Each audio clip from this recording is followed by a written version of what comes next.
Hello, Wendy Smith. Welcome to the Doing CX Right show. Hi, Stacy. Thanks so much for having me. I am so honored to have you for many reasons. I'll say three of them to start. One, that you are really truly, by definition, a woman leader, and my audience will understand why soon.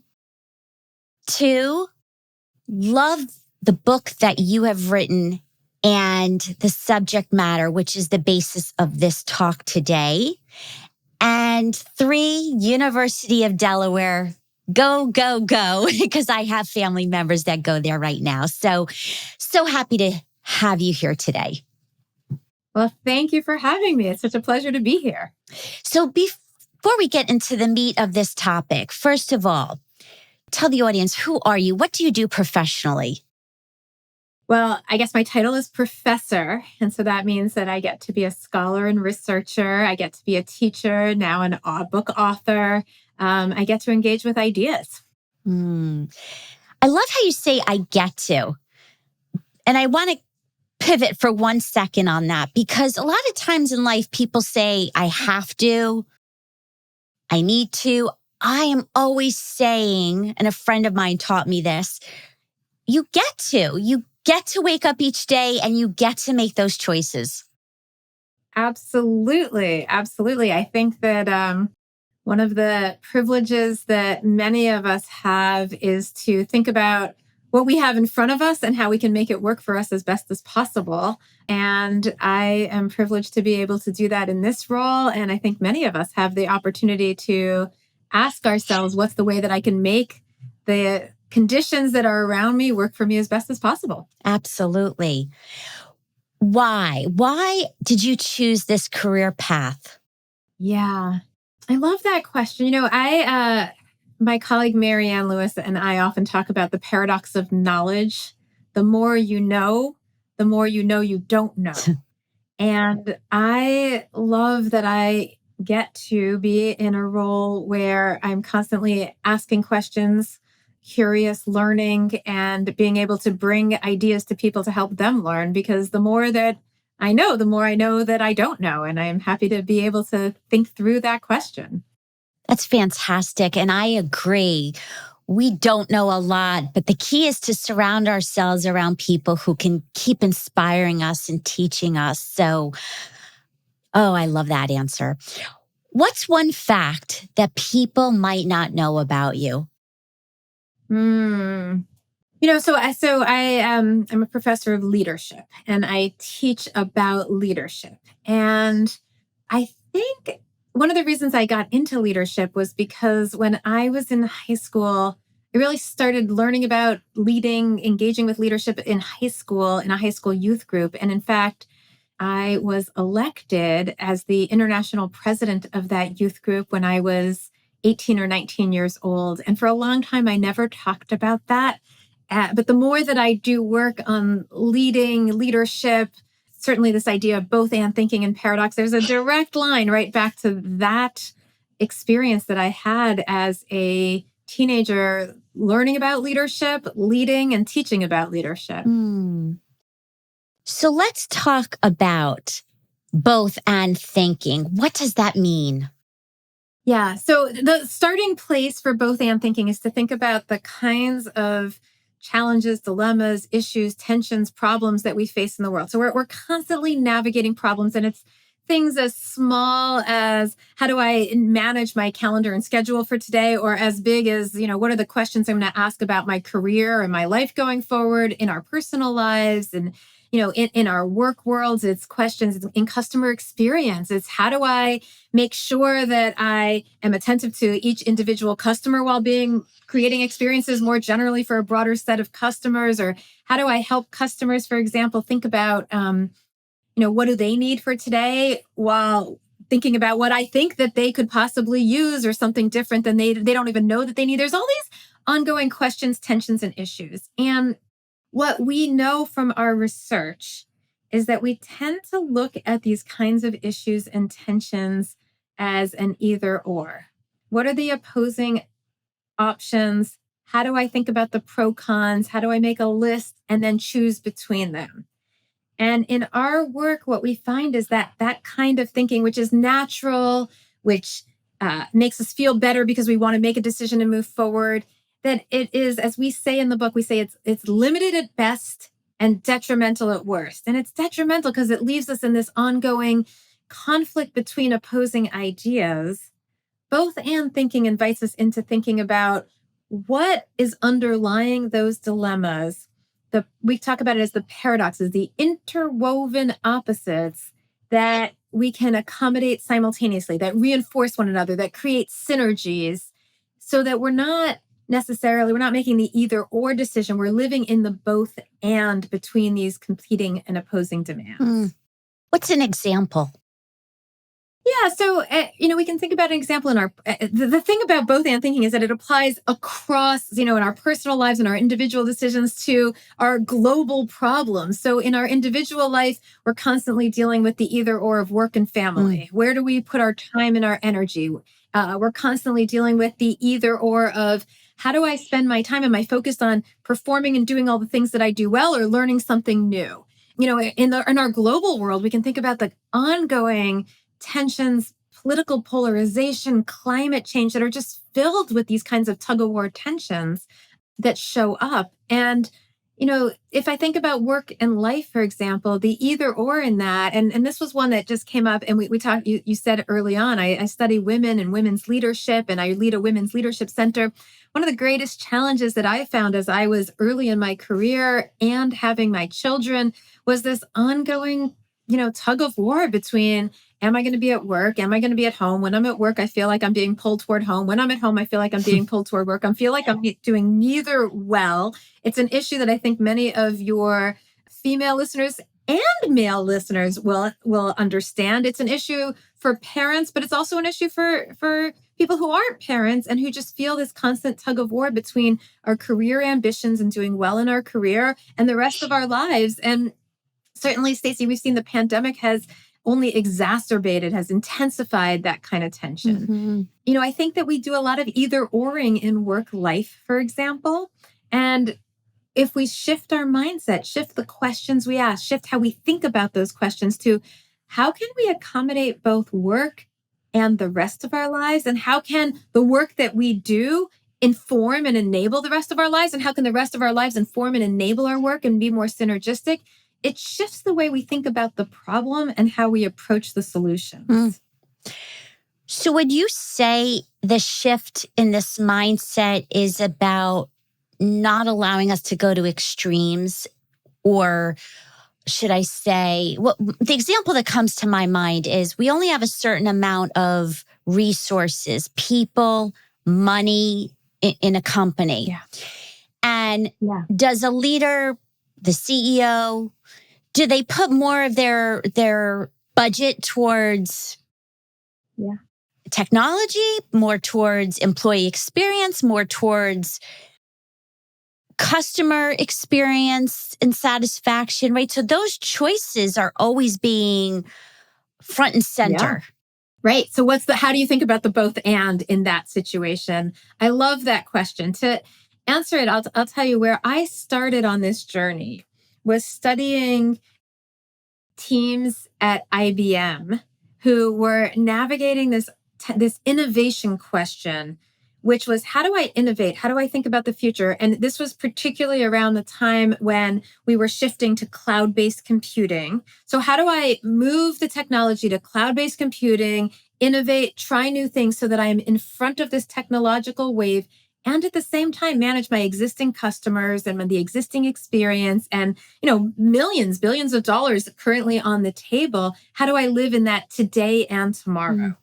And exactly like you were saying, they ended up with these ongoing questions like, where do I put my sales team? How do I allocate my engineers? These are the limited resources that I have. How do I allocate my time at my business meetings? These are the limited resources that they have. And so one of the things that became apparent to me as they did so was that, and we talk about this in the book, the importance of recognizing that we face these dilemmas, which are these issues that need a decision. How many salespeople am I putting to focus on the existing world? And am I creating a different sales team in order to try and sell this new innovation? How do I think about those resources? Those are the dilemmas that we face. What we suggest is that in order to manage them in a more complex way, it's not just, okay, how do I answer that question? It's starting with saying, what is the underlying more complex paradox that lies within each of our dilemmas? So in that situation, we have these ongoing tensions between the old and the new, today and tomorrow, stability and change, short term, long term. And it's those that we can't solve. It's those that we live in. But if we change our thinking to ask the question, how can I accommodate both what I need to do today and what I need to do tomorrow? How can I accommodate both stability in what we're doing and change? We introduce a whole bunch of new ways of responding and answering the question. And let me just say one more thing, because, one of the things that I thought when I would be studying IBM is that by asking that question, they would come up with this ultimate win-win. And a lot of times when people think about both and thinking, they think there's this ultimate integrative win-win. And sometimes they did. We talk about that as a creative integration, or we actually use the metaphor of a mule, right? The hybrid, the mule, the place where these things come together. And, for IBM, when I studied that, there would be moments where they came up with this ultimate way of approaching the market where their sales team could go to their existing customers, introduce the innovation, and be able to attract both at the same time. But that was rare. Most of the time, what they were doing is we use the metaphor of tightrope walking, or what we call being consistently inconsistent. And what that means is that they were making decisions. Where do I spend my money? Which, the existing product, the innovation, the current customers, the new customers, they were making those decisions, but they're making these micro shifts between new customer and existing customer, going back and forth, being consistently inconsistent, so that over time, they're accommodating both needs simultaneously. And so we call it tightrope walking, because you can imagine the tightrope walker for your listeners that are more sort of abstract or like metaphors, right? It's the tightrope walker who moves forward because by they're never fully balanced. They never find this like ultimate integrative win-win. They're constantly making these micro shifts between left and right. They're balancing to get to keep moving forward between left and right, but they're not going so far, to their existing customers or so far to their innovation that they fall over because they're overemphasizing one or the other. What in your life inspired you to study this, to get involved in this? Yeah. Well, indeed, part of the answer is that I was studying these teams at IBM and exploring how they navigated the existing world and the innovation. And it really struck me that they were doing something very unique, or the good ones, in trying to navigate these two competing demands simultaneously. And in fact, while I was studying these teams at IBM, my co-author and colleague, Marianne Lewis, had been studying product innovation. She had just written a fabulous award-winning paper on this idea of paradox. It was an idea that had intrigued me for a long time. I mean, this is an idea that's 2,500 years old. It goes back to Buddhism and Confucianism, and it goes back to Greek philosophy, 2,500 years ago. But nobody was writing about this in organizational theory, and she was. And I emailed her and said, Marianne, I need to know everything you know. And that is what sparked and launched 25 years of our research together. Wow. I'm so impressed and mesmerized, just have to say. When it comes to leaders, how do you see this concept applying in the workplace? What do you want leaders to know? Yeah. I love that. I mean, so much of our work started out with leaders and leadership. And we've taken that work and said, actually, it applies in our individual lives. But so much of it started with, how do leaders effectively lead their organizations?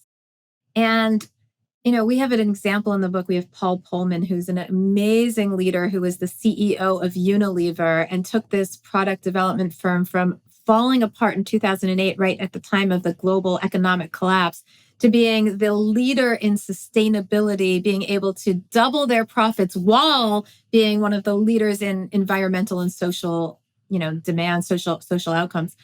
What I want leaders to know is that tensions are not the problem. Tensions are natural. It's how we deal with those tensions. And like Paul Pullman, as he says, tensions come up all the time. If they aren't surfaced, I go and ask my leaders what those tensions are and use them as a source of opportunity and creativity rather than allow them to sort of hide away. And the way to do that is to look at these competing demands and start asking ourselves the question, how can we in our organization accommodate social missions and business, profits in the markets? How can we accommodate both global integration across the world and local distinctions? How can we be both, managing for today and managing for tomorrow? Changing that question invites in all kinds of new creativity for these organizations. There's a word that comes to my mind as I'm hearing you speak. Yeah. Optimism. I feel like this mindset is very positive and optimistic versus how we traditionally may think in either or. Have you heard that before, that view?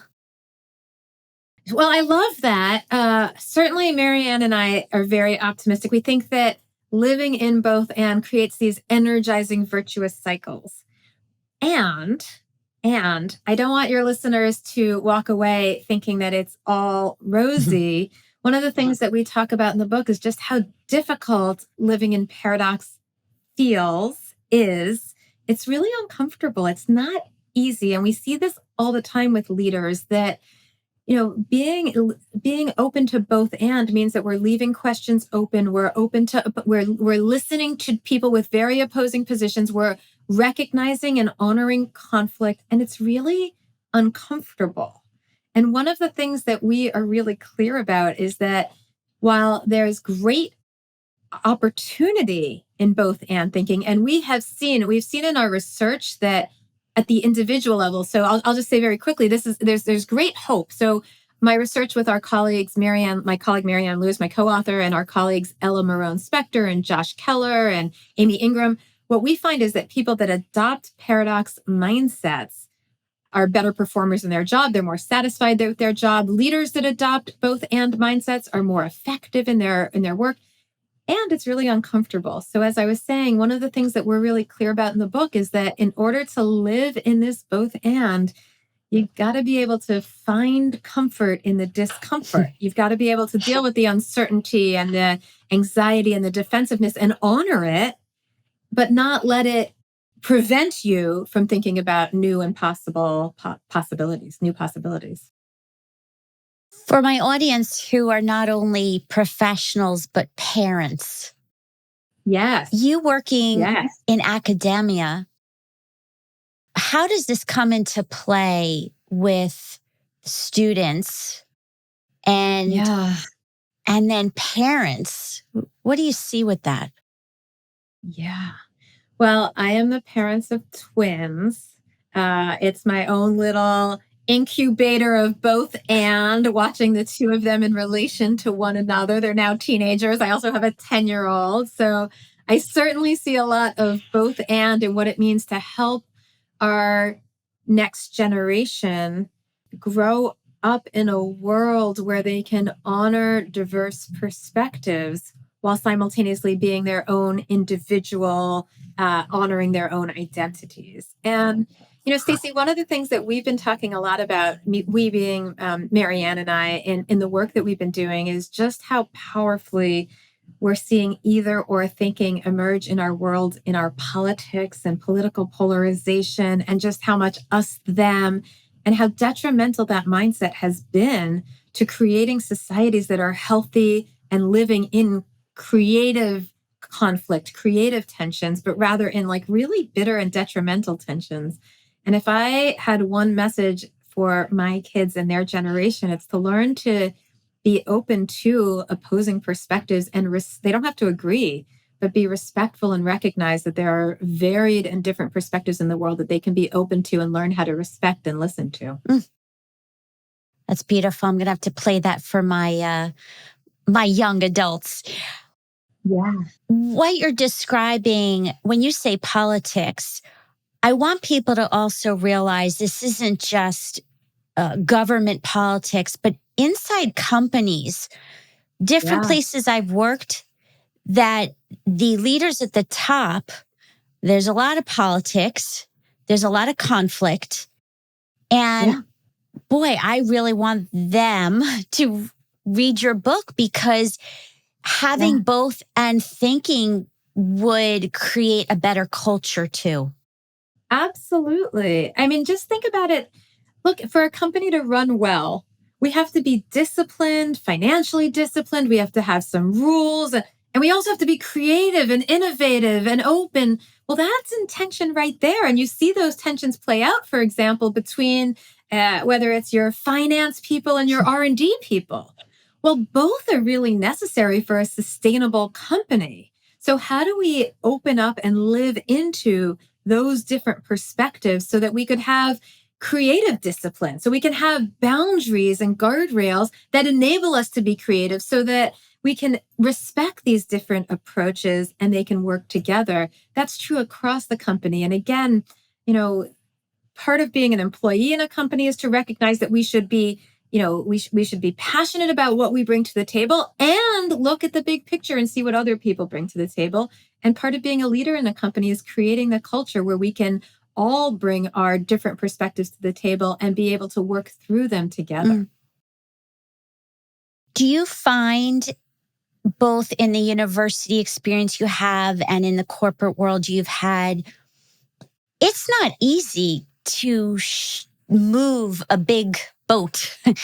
It's Yeah. not easy to get people to that agreement or change from either thinking. Right. So, what advice do you have to people who are either change agents or want to be? Yeah. Yeah, absolutely. I've worked with some great leaders in great companies. And I think that that answer depends on whether you're at the top of the organization or whether you or not. And well, actually, I'll say it a little differently. I think that the question is, what's the area in which you have some control and influence? And how can you influence the conversation with both and? If you're at the top of the organization, you have a tremendous amount of influence to create a culture where when people start talking either or language, you stop and pause. I worked with one company, and we start with the very top of the company. The first thing we started with was, how do we shift the language and the metaphors that we use? So one company that I worked with started to talk about breathing, right? In order to live, you have to breathe in and breathe out. So when these either or started popping up, they'd say, okay, we got to breathe.